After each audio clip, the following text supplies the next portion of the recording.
یہود آمنت باللہ صدق اللہ مولانا العظیم۔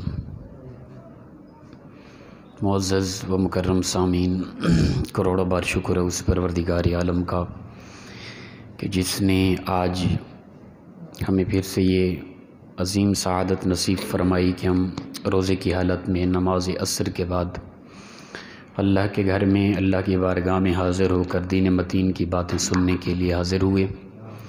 یہ اللہ کی خاص عطا ہے۔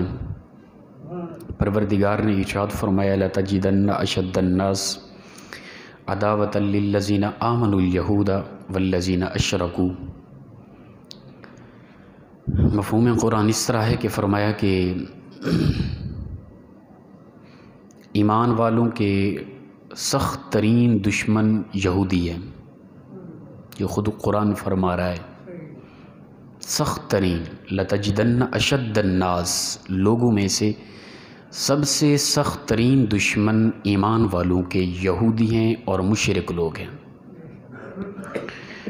قرآن پاک اللہ کا جو فرمان ہوتا ہے نا، وہ کوئی یہ نہیں ہوتا کہ ماضی حال اور استقبال کو دیکھے بغیر فی الفور لوگوں کی طبیعت یا اس وقت جو صحابہ کرام کے دور میں رسول اللہ صلی اللہ علیہ وسلم کے دور میں جو یہود اور مشرکین تھے، انہی کی طبیعت کو دیکھ کر اللہ نے یہ ارشاد فرما دیا بس آنے والے وقت میں جو یہود و نصارہ ہوں گے یا مشرکین ہوں گے ان کی طبیعتیں اچھی ہوں گی، اور اللہ کی اس طرف نظر نہ تھی یا پیچھے جو گزر گئے اس کی طرف نظر نہ تھی۔ نہیں، پروردگار جو بھی بات کرتا ہے اللہ تعالیٰ کی ہر بات ماضی حال استقبال کو گھیرے ہوتی ہے، مکمل طور پہ جو اللہ تعالیٰ بات کر دیتا ہے وہ ایک سند ہوتی ہے، قیامت تک آنے والے ہر انسان پر وہ بات لاگو ہوتی ہے۔ فرما دیا کہ یہودی تمہارے سخت ترین دشمن ہیں، تا قیامت کوئی بھی یہودی ایمان والوں کے دوست خدا کی عزت کی قسم قطع نہیں ہو سکتے۔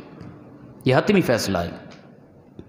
ہمارے ساتھ جو بھی تعلقات ہیں ان کے پیار محبت ظاہراً وہ کرتے رہیں، وہ آپ کے قدم بھی چومیں، وہ اپنے مذہب کی قسمیں بھی اٹھائیں، وہ گر گرا کے آپ کے قدموں میں پڑے رہیں کہ ہم آپ کے دوست ہیں، خدا کی عزت کی قسم میں کروڑ بار کہوں کہ وہ جھوٹے ہیں پھر بھی غلط ہو گئی، اس سے بھی زیادہ وہ جھوٹے ہیں۔ کیوں؟ اس لیے قرآن کہہ چکا ہے، اللہ کا فرمان آ چکا ہے کہ وہ تمہارے دشمن ہیں، بس دشمن ہی ہیں، کسی بھی حوالے سے وہ ہمارے قطعاً دوست نہیں ہو سکتے۔ تو ہمیں بھی چاہیے صرف یہ نہیں کہ بس ہاں ہم انہیں یہ طبیعت میں سوچیں، یہ سوچ رکھیں کہ ہاں وہ بھی ہمارے دشمن ہیں، بس یہ نہیں ہے۔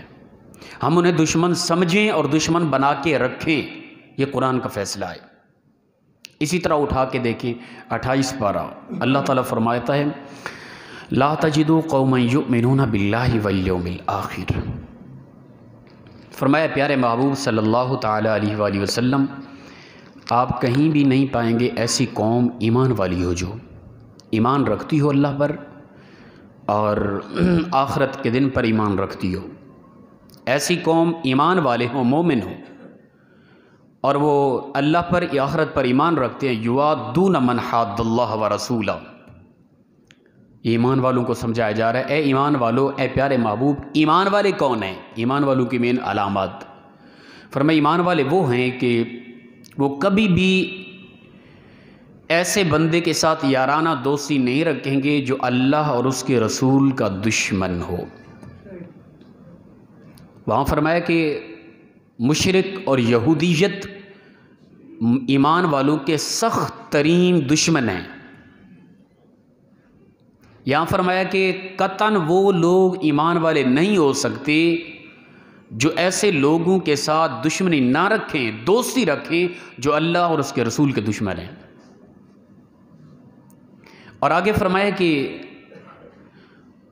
وَلَوْ كَانُوا آبَاءَهُمْ، ہم تو کہتے ہیں نا ہمارے تجارتی تعلقات ہیں، سفارتی تعلقات ہیں، وہ کس طرح توڑ سکتے ہیں ہم؟ اللہ فرماتا ہے کہ یہ تمہارے عام تعلقات، ان کی کیا حیثیت ہے؟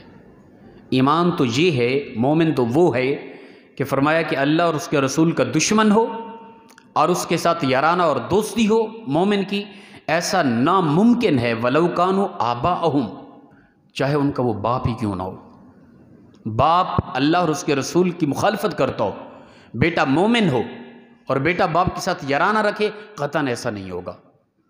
اور آگے فرمایا او ابناءہم، یا ان کے بیٹے ہی کیوں نہ ہوں، بیٹا اللہ اور اس کے رسول سے مخالفت رکھتا ہو، باپ مومن ہو اور مومن باپ اپنے بیٹے کے ساتھ یارانہ دوستی یا محبت رکھتا ہو، ایسا قطعاً نہیں ہوگا۔ آگے فرمایا او اخوانہم، یا ان کے سگے بھائی ہی کیوں نہ ہوں، ایک بھائی مومن ہو، دوسرا بھائی ایمان سے خالی ہو اور اللہ اور اس کے رسول کا دشمن ہو، بھائی اپنے بھائی کے رشتے کی وجہ سے اس سے پیار کرے گا، ایسا قطعاً نہیں ہوگا۔ دراصل رشتہ کون سا ہے؟ رشتہ ہمارا اللہ کے ساتھ ہے اور رسول اللہ کے ساتھ ہے، بقیہ رشتے بالکل ہیچ ہیں، کسی رشتے کی کوئی حیثیت نہیں ہے۔ پھر ہم کیوں دیکھتے رہیں چھوٹے چھوٹے تعلقات، لین دین معاملات کی وجہ سے، اور پھر ادھر سے اس قدر ظلم و ستم۔ اب اقوام عالم کی نظریں کہاں ہیں میں پوچھتا ہوں؟ اب وہ جو انہوں نے اقوام متحدہ بنائی اور جو ایک بڑی ان کی فیصلے کرنے کی جگہ ہے، وہ کہاں ہیں؟ اب کیوں نہیں نظر آ رہی؟ صرف کہیں ایسی جگہ پہ کوئی ایسا اٹیک ہو جہاں خدشہ ہو کہ مسلمان، اس وقت تو فی الفور مسلمانوں کو دہشت گرد قرار دے دیا جاتا ہے۔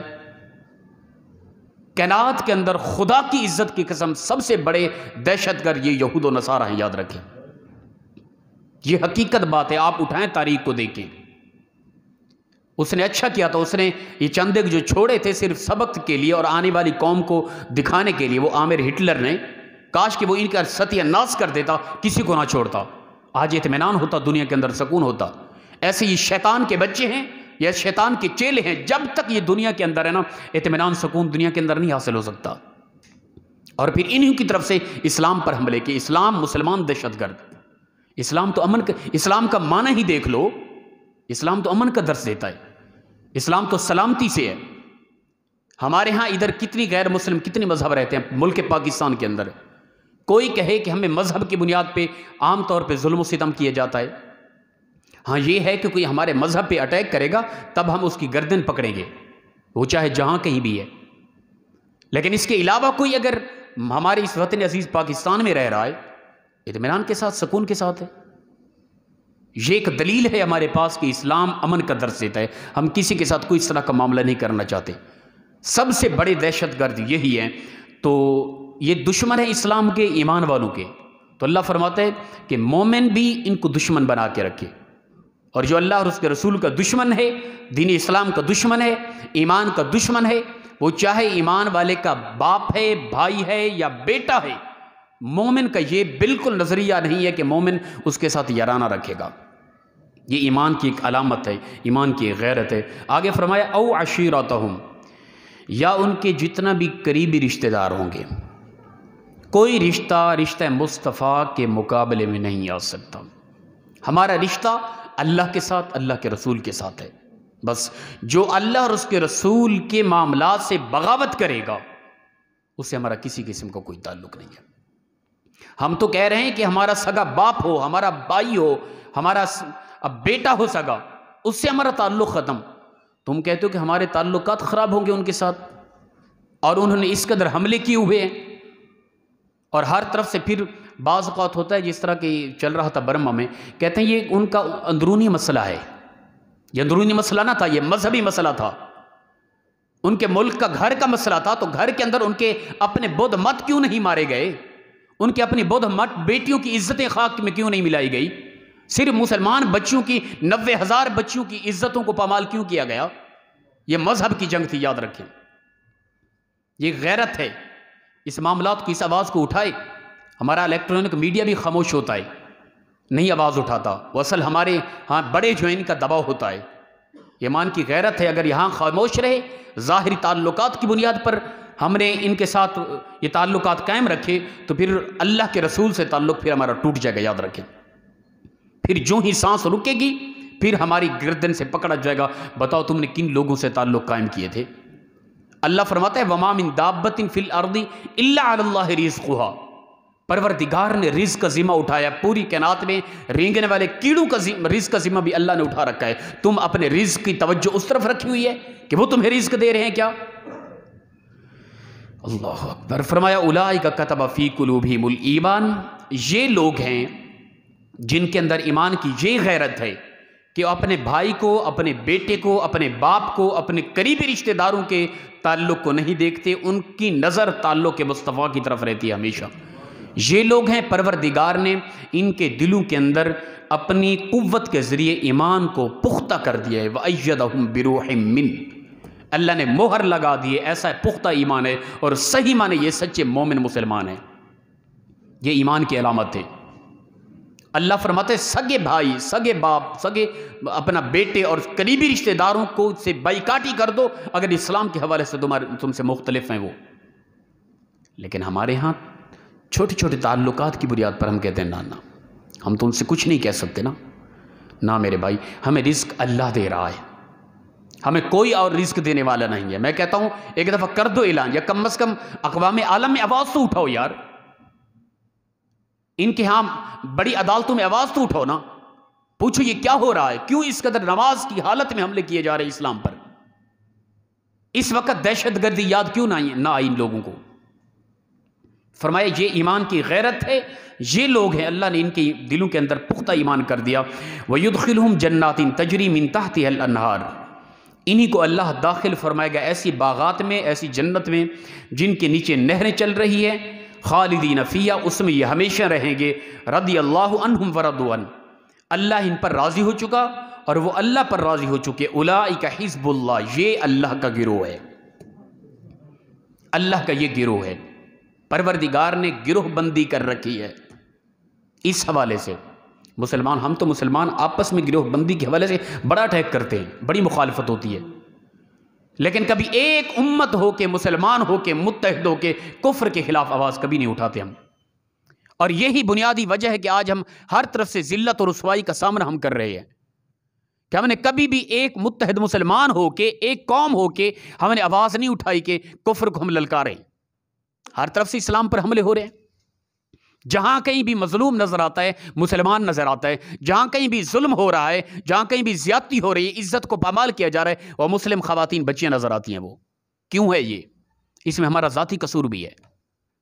ہم نے اسلام کو سمجھا نہیں ہے، ہم اسلام کے احکام کو نہیں دیکھا، ہم آپس میں متحد نہ ہوئے، ہمارا آپس میں بگاڑ پیدا ہوا گیا، آپس میں متنفر ہو گئے، ایک ہو گئے، جدا ہو گئے، فرقہ واریت ہو گئی ہمارے اندر. اللہ فرماتے ہیں اللہ کا ایک ہی گروہ ہے. وہ کون ہے؟ وہ مومن ہے، ایمان والے مسلمان ہیں. تو ہم اس طرف لازماً متوجہ ہوں. فرمایا اولئک حزب اللہ، یہ اللہ کا گروہ ہے. الا ان حزب اللہ هم المفلحون، فرمایا سن لو، خبردار. الا لفظ ہے، خبردار، سن لو سب. یہ جو اللہ کا گروہ ہے، ان حزب اللہ هم المفلحون، بے شک یہی اللہ کا گروہ ہی دنیا اور آخرت میں کامیاب ہے. یہ کامیابی ہے.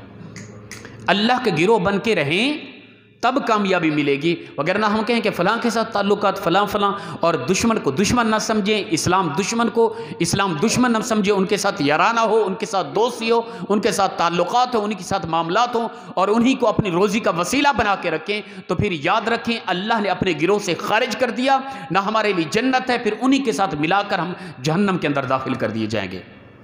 وگرنہ آج وقت ہے ہمیں احساس کریں. اگر کوئی بھی آن کیمرہ کوئی میڈیا کا آدمی سنے، خدا کے لیے الیکٹرانک میڈیا متحرک ہو، آواز دیں اور آواز اٹھائیں، حکمرانوں تک آواز پہنچائیں کہ ہمارے ہاں پاور نہیں ہے. اس وقت ہمارے پاس زیادہ طاقت تھی جب 313 ایک میدان میں ہم اترے تھے اور اتنا بڑی طاقت سے ہم ٹکرا گئے تھے. اس کے بعد ہماری جتنا بھی جنگیں ہوئی فاروق اعظم کے دور کے اندر دیکھیں، سپر پاوروں سے ہم ٹکرائے تھے.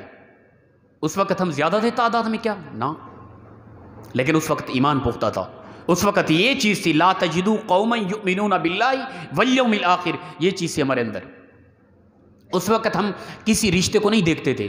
اس وقت رزق کے حوالے سے ہماری نظر صرف اللہ کی طرف ہوتی تھی. اس وقت ہمارے اندر توکل تو اللہ تھا. اس وقت ہماری ہمیشہ نظریں اللہ کی طرف رہتی تھی، بھئی جو ہوگا پروردگار کرے گا. تو پھر ہم اگر 7,000 کا لشکر ہوتا اندلس کے کنارے پر اتر جاتے، 40,000 سے ٹکرا جاتے ہم. اس وقت ہمارے پاس 18,000 اگر ہوتے، یمامہ کے میدان میں ہم اتر جاتے 30,000 سے ٹکرا جاتے. وجہ کیا تھی؟ اللہ پر بھروسہ تھا. آج جب سے ہم نے معیشت انہی کے سپرد کی اور ان کو اپنا رازق سمجھا، تب سے ہم ذلیل و رسوا ہو گئے ہیں. ہماری بچیوں کی عزتیں پامال کی جا رہی ہے، ہمارے اللہ کے کلام قرآن پاک کو سر عام جلایا جا رہا ہے، ہمارے ہاں جوانوں کو نماز کے اندر بمباری کر کے ان کو خاک کیا جا رہا ہے. اس کی وجہ کیا ہے؟ ہم نے اللہ کی طرف سے نظریں ہٹا لی ہیں. تو پروردگار بھی، اس نے بھی وہ فرشتوں کا نازل ہونا، ابابیل کا آنا، اللہ کی طرف سے طاقت کا آنا، پھر اپنی طاقتوں کے اندر، جرتوں کے اندر اضافہ ہونا، وہ جنون، وہ جذبے وہ ختم ہو گئے. اس کی بنیادی وجہ یہ یاد رکھیں، اللہ کو رازق سمجھیں. وہی ہمارا پروردگار ہے، وہی ہمیں عطا کرنے والا ہے. بھائی کاٹی کریں یا کم از کم آواز اٹھائیں، کیس کریں، پوچھیں یہ دہشت گردی کیوں ہو رہی ہے. اطمینان سکون کے ساتھ نمازیں پڑھی جا رہی ہیں، اللہ کا گھر ہے، کیوں حملے کیے جا رہے ہیں؟ یہ معاملات کب تک چلیں گے؟ ادھر سے دیکھیں جی، یہ ان کے گھر کا معاملہ ہے. کشمیر کے حالات کو دیکھیں، برما کے حالات کو دیکھیں، شام کے حالات کو دیکھیں، فلسطین کے مسجد اقصیٰ کے ان حالات کو دیکھیں. کہاں کہاں تک ہم دیکھیں کس حد تک ظلم نہیں کیا جا رہا مسلمانوں پر. کون آواز اٹھائے گا؟ اس وقت جتنا اسلامی ممالک کیا یہ متحد ہو کے آواز نہیں اٹھا سکتے؟ کیا UN میں جا کے یہ آواز نہیں اٹھا سکتے؟ عالمی عدالت میں جا کے کیس نہیں کر سکتے؟ اعلان جنگ نہیں کرتے؟ کم از کم یار یہ آواز تو اٹھاؤ نا. ہم یہ احتجاج ریکارڈ کرا رہے ہیں، خدا کے لیے کم از کم یہ آواز اٹھاؤ. حق تو بنتا تھا کہ ہمارے ہاں اسلام پر حملہ ہوا ہے، یہ ہم اعلان جنگ کر دیتے، پھر دیکھا جاتا. جو اگر یہ ہو جاتا آج آپ کو نظر آتا اللہ کی طرف سے نصرت کے لیے اللہ فرشتے نازل فرماتا. اگر بدر کے اندر اتر سکتے ہیں فرشتے، یمامہ کے اندر اتر سکتے ہیں فرشتے، ادرس کے اندر اتر سکتے ہیں فرشتے، تو آج بیت المقدس کی حفاظت کے لیے اگر مسلمان اترتے تو اللہ ان کی مدد کے لیے بھی فرشتوں کو ضرور اتارتا. لیکن ہم نے یہ کب کرنا ہے؟ ہم نے یہ کب قدم اٹھانا ہے؟ ہمارے اندر وہ چیز ہے ہی نہیں نا. ہم ڈرتے ہیں، پیچھے ہیں، ذریعہ معاش خراب ہوگا ہمارا. روزی ہمیں کون دے گا؟ پھر روزی وہی جو دے رہے ہیں. خدا کے لیے میرے بھائی، اللہ اکبر. وائے ناکامی متائے کارواں جاتا رہا، کارواں کے دل سے احساس زیاں جاتا رہا. ہم تو یہاں بیٹھ کے صرف دعا ہی کر سکتے ہیں. وہ کسی نے کیا خوب کہا نا کہ تلواریں بیچ کر مسلح خرید لیے ہم نے، بیٹیاں لٹتی رہی اور ہم دعا کرتے رہے. اس وقت اللہ کے ابابیل ہم ہیں، اس وقت اللہ کا گروہ ہم ہیں، اس وقت اسلام کے سپاہی، اسلام کی افواج ہم ہیں. اگر ہم اسی طرح غفلت کی نیند میں سوئے رہے، آرام میں پڑے رہے تو کون آئے گا؟ ہاں ہم اٹھیں، آواز اٹھائیں، اپنی طاقت کے استعمال کریں، جتنا حد تک ہو سکتا ہے کریں. پھر اگر ان سے کمزور ہیں، وہ سپر پاور ہیں، زیادہ طاقت ہے، پھر ان سے نہ ٹکرا سکیں، پھر دیکھ لے اللہ کی طرف سے مدد کیسے نہیں آتی. تو لہٰذا یہ غیرت، یہ جنون، یہ جذبہ ایمان کی بنیادی علامات میں سے ہے. اگر مجھے دکھ نہیں ہوتا، اللہ کے نبی نے فرمایا میری امت جسم وحدت، ایک جسم کی طرح ہے، جسم واحد کی طرح ہے پوری میری امت. اب ایک جسم ہے، جسم کا کوئی عضو کٹ جائے، کیا وہی عضو بے چین بے قرار رہتا ہے؟ وہی عضو، مثال کے طور پہ یہ انگلی یہاں سے کٹ جائے، انگلی کو صرف درد ہوگا، باقی جسم قرار میں رہے گا؟ یا یہ انگلی رات کو جاگتی رہے گی، تڑپتی رہے گی، باقی جسم سو جائے گا؟ نہ بھائی، انگلی یہ کٹی، سکون میں پاؤں بھی نہیں ہے، پورا جسم بے چین ہے، پورا جسم بے قرار ہے، پورا جسم تڑپ رہا ہے. یہ مثال دی اللہ کے نبی نے اپنی امت کی. فرمایا میری امت ایک جسم کی مانند ہے. میری امت کے کسی ایمان والے فرد کو کائنات کے کسی کونے میں کوئی ظلم ہوگا، کوئی دکھ ہوگا، کوئی درد ہوگا، کوئی غم ہوگا، میری امت کا دوسرا فرد دوسرے کنارے میں ہوگا، اس کو بھی اس کے برابر کا غم پہنچے گا. یہ امت کا انداز ہے، یہ ایمان کی ایک علامت ہے. ہم سوئے ہوئے ہیں، عیش و عشرت ہے، نظام چلا رہے ہیں، ہم نے ملک کو چلانا ہے، ہم نے ڈرنا ہے ان سے، معیشت کو دیکھنا ہے، کہیں معیشت خراب نہ ہو جائے. بھائی اب بھی معیشت کو دیکھ رہے ہیں ہم نے. خدا کے لیے معیشت کے حوالے سے سارے معاملات کو، نظام کو اللہ کے سپرد کر دو. رب تعالیٰ تمہارے لیے من و صلات نازل کرے گا، جنت سے ڈائریکٹلی تمہارے لیے کھانے نازل ہوں گے اگر تم قدم اٹھاؤ تو صحیح ایک مرتبہ. یہ حقیقت میں بات کر رہا ہوں. کہتے ہیں کہ مولوی طبقہ جنونی ہوتا ہے. نہ میرے بھائی، اللہ پر بھروسہ ہوتا ہے. یہ ایمان کی غیرت ہے، یہ ایمان کی ایک حرارت ہے. یہ انداز کر کے دیکھ لیں تو ہمارے حکمران دیکھ لیں کیوں کچھ نہیں ہوتا. تاریخ کو جانتے بھی ہیں، اللہ کی مدد اور نصرت اترتے ہوئے سارے نظام کو پڑھ بھی چکے ہیں، لیکن خود کو یقین نہیں. ایمان کمزور ہے. ایمان پختہ ہوتا تو ہم میدان میں اتر پڑتے، ایمان پختہ ہوتا ہم ان سے ٹکرا جاتے، ایمان پختہ ہوتا ہم ضرور آوازیں اٹھاتے. لیکن ایمان کمزور ہے، ڈر ہے، پتہ نہیں کیا ہو جائے گا. کچھ بھی نہیں ہونے والا. ہاں اسی طرح رہے پھر بہت کچھ آپ کے ساتھ یہ کرنے والے، حشر ہو جائے گا آپ لوگوں کا. وگرنہ آج وقت ہے ہم اٹھیں جاگیں. ہمارا الیکٹرانک میڈیا، ہمارے حکمران، تمام اسلامی ممالک آواز اٹھائیں اور پوچھیں ان سے کہ کیوں ہو رہا ہے. اسلام پر آئے روز کہیں نہ کہیں حملے ہو رہے ہیں، کوئی نہیں پوچھنے والا. کیا اسلام اس قدر غریب ہے؟ کوئی ان کا پوچھنے والا نہیں ہے کیا؟ اللہ اکبر. وہ وقت دور نہیں ہے، اس چیز کا بھی انتظار کریں. انہی کو علم ہے غزوہ ہند کا ان قریب نکارہ بجنے والا ہے. انشاءاللہ ہم ہی ہوں گے، ان کی گردن ہوگی. وہ وقت دور نہیں ہے، یاد رکھیں یہ لوگ. لیکن ہم چاہتے ہیں کہ ہمارے بڑے اس وقت کم از کم آواز تو اٹھائیں. وہ وقت قریب ہے، یہ دیکھیں گے اور یہ لوگ مجبور ہو کے چھپیں گے. انہیں چھپنے کے لیے بھی جگہ کہیں نہیں ملے گی. اللہ پاک مخلصاً انداز میں اسلام کا صحیح مزاج سمجھنے کی توفیق عطا فرمائے اور ہمارے حکومت کو کلی سلیم عطا فرمائے اور پورے امت مسلمہ کو متحد ہو کر سچا حسینی بن کر وقت کے ان یزیدوں سے ٹکرانے کی ہمت عطا فرمائے اور بالخصوص پروردگار ہمارے مظلوم مسلمانوں کی غیبانہ مدد فرمائے.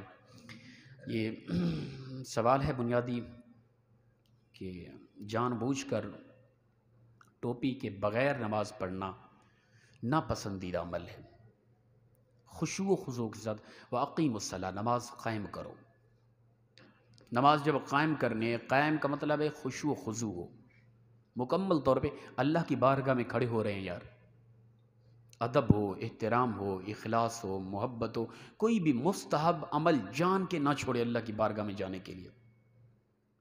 ایک چیز ہے بھی پھر بھی بندہ نہیں کر رہا، عجیب ہے یار. یہ ایمان کے متضاد ہے، یاد رکھیں ایمان کے خلاف ہے.